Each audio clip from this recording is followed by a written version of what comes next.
Let's start with this. What in the world is the stock market? The stock market is a place where you and I, regular people, can go and invest in companies. When you invest in a company, you become one of the owners of a company. So if you go out and you buy one of the shares of the McDonald's stock, you become one of the owners of McDonald's. Now, if you just buy one stock, you're not a major shareholder. I mean, you only own 1/750 millionth of the company, but you're still one of the owners of McDonald's. And as an owner, you actually get the right to vote on some of McDonald's business decisions. A company that trades on the stock market is known as a public company because this company is publicly traded, meaning anybody can go and buy shares of this company on the stock market. You can compare that to a private company, kind of like ours, Minority Mindset, because you can't buy shares of Minority Mindset on the stock market. If you wanted to buy an ownership stake in Minority Mindset, you would have to call me up and I would say, sorry, we're not selling. The reason the stock market exists is it's a way for companies to finance the future growth. So if you are a big company and you need more cash to grow, then what you could do is you could sell 20% of your company now instead of to private investors to the public market on the stock market by now giving this 20% of ownership to the public on the stock market.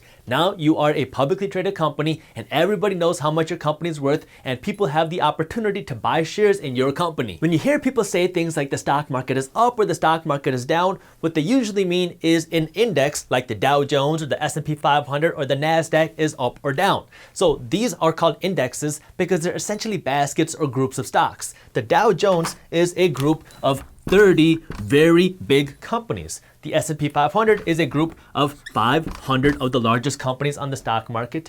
And the NASDAQ is a group of tech companies. So they're called indexes because they're groups of stocks. And they essentially just give you a sample of what's going on in the broader stock market. When you invest in the stock market, you can invest into individual companies like McDonald's. I mentioned that just a minute ago. Or you can invest in an index and get exposure to the broader stock market. But I'll be talking about that in just a little bit. Second, how do you make money in the stock market?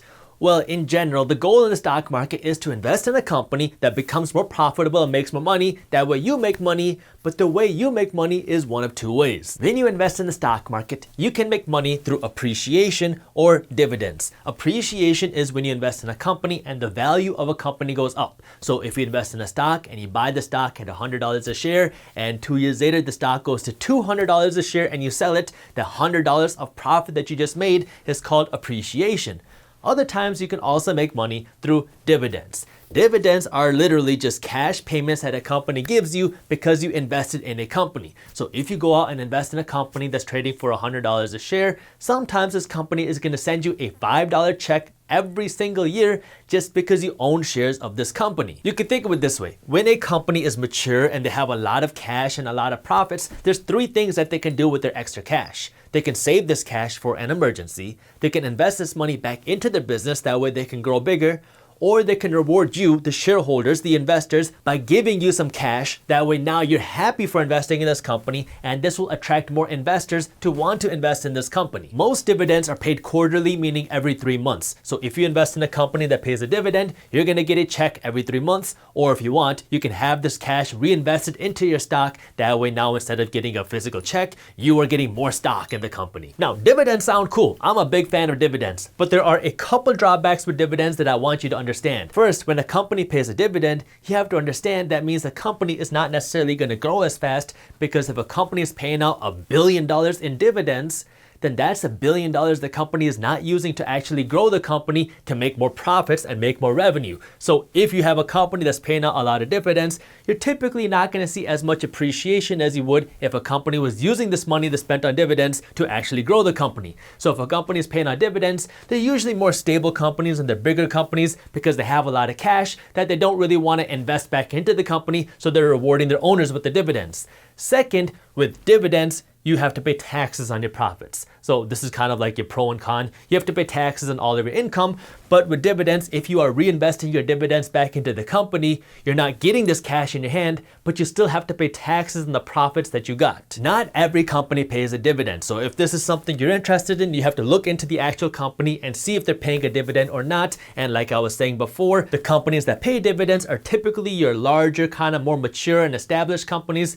because because your smaller companies, your growth companies, your tech companies, the ones that are really trying to grow fast, they're investing every dollar they can back into the company because their goal is to grow as big as possible, as fast as possible. So companies like that, their goal is to grow their stock price as fast as they can. The advantage with that, if you're investing in a company that's investing heavily in their growth, is you don't have to pay taxes on dividends because you're not getting any dividends. A company is investing their money back into the company, so hopefully you have a big stock price and you don't have to pay any taxes on your appreciation until you actually sell your stock. So that's one of the advantages of appreciation. But one of the downfalls is it also comes with more risk because there's a chance that the company will fail, and if the company fails, you don't have anything to show for it because you didn't get any cash through dividends. So they both have the pros and cons, and as an investor, you need to know why you're investing. Are you investing for this or this? The question now you might be wondering is what causes a stock price to go up? Well, on a very broad level and a very simple level, stock prices go up based on supply and demand.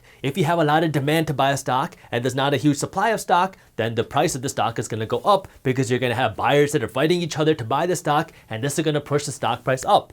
And if you have a lot of supply but no demand because nobody wants to buy the stock, then you're going to see the price of the stock fall. In the short term, the supply and demand is really fueled by emotion. Like people might think, oh my God, Tesla is the future, and everybody gets behind Tesla, and then you see this huge demand to buy Tesla, so the price of Tesla stock goes up. But in the long run, what really affects the stock's price is its fundamentals. That's how much money is the company making, how are their profits looking, are their revenues growing, are their profits growing, how is the management, and are they innovating for the future? So these are the things that really affect a company's stock price over the long term. But in the short term, a company's stock price can be really volatile based off of people's emotions because the stock market is emotional. If you want to invest in stocks, it is very simple. All you have to do is open up a free account with a stock brokerage, and then you can buy or sell whatever stocks you want. Back in the day, it wasn't so easy. Back in the day, if you wanted to invest in the stock market, you'd have to call up a stockbroker, and then the stockbroker would then have to make a deal with Wall Street and then buy or sell whatever stock you want. It was a very long and difficult process, but now it is very simple. If you do want to learn more about how you can find a good stock brokerage to use based off of your financial goals, our team has articles on this on our website, theminority-mindset.com, and I'll also link an article for you up here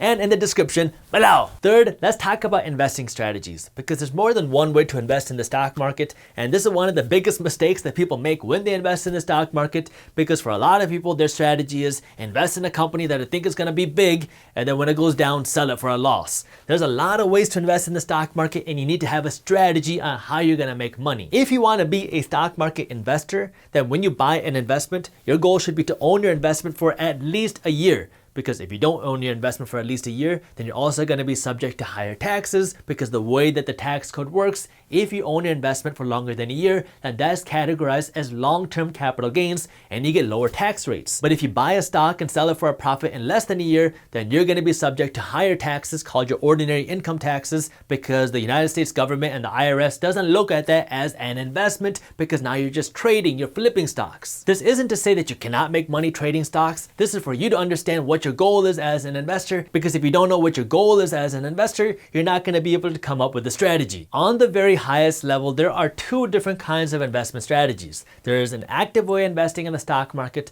and a passive way. An active investment strategy means that you're now actively researching companies and stocks and you're buying based off of that. And passive means you're not really doing much research. You just have some money automatically being invested for you every week or every month. Now, within this type of active investing, there's a whole bunch of different strategies that you can use, but they ultimately come down to doing two different types of research. You can either do fundamental research, so I'm gonna call it fund, or technical research.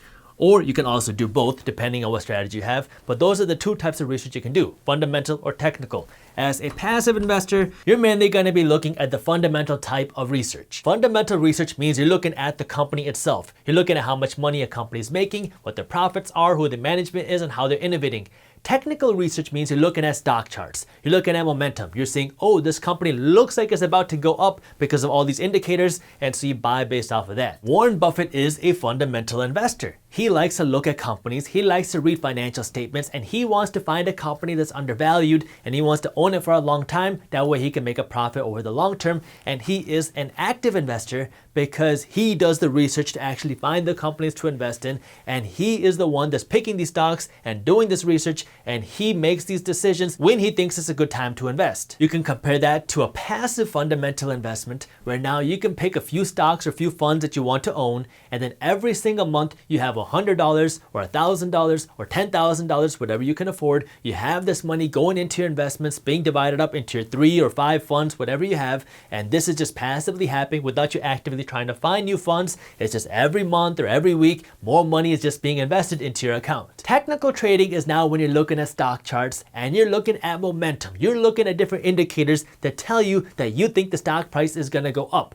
Maybe you're looking at how many people are buying the stocks of the volume. Maybe you're looking at moving averages to kind of see the trend of which way the stock price is moving. So you're looking at different indicators to tell you that you think the stock market is going up, at least in the short term. If you don't like the idea of putting time into the stock market, or if you don't care about studying companies, or if you don't care about stock charts, then passive investing is probably best for you, because this one requires the least amount of work. You find a few stocks or funds that you want to invest in, and then every week or every month, you are just going to continue to put money into that.